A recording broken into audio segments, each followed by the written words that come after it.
পাশে আমার শিক্ষককে বেশ্যা বলা হয়, নারীদেরকে বেশ্যা বলা হয় এবং ক্যাম্পাসের কিছু ছাত্র সেখানে উপস্থিত থাকে, তাদের সামনেই কাজটা করা হয় এবং দেশের যেই মানচিত্র সেই মানচিত্র।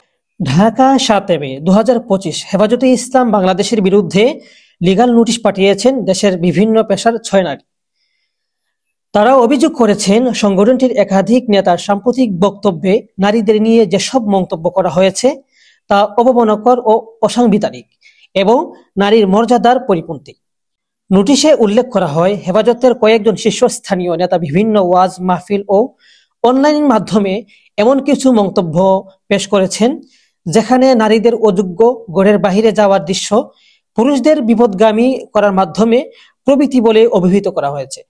এতে শুধু নারীর মর্যাদা ক্ষুণ্ণ হয়নি, বরং সমাজে নারী বিদ্বেষ ছড়ানোর ঝুঁকিও তৈরি হয়েছে বলে দাবি করেছেন নোটিশ প্রদানকারীরা।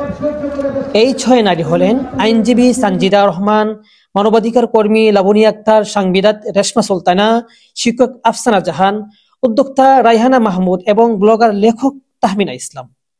তারা যৌথভাবে এই আইনি পদক্ষেপ নেন এবং 7 দিনের মধ্যে প্রকাশ্য ক্ষমা চাওয়া আহ্বান জানান হেফাজতে ইসলাম নেতাকর্মীদের প্রতি।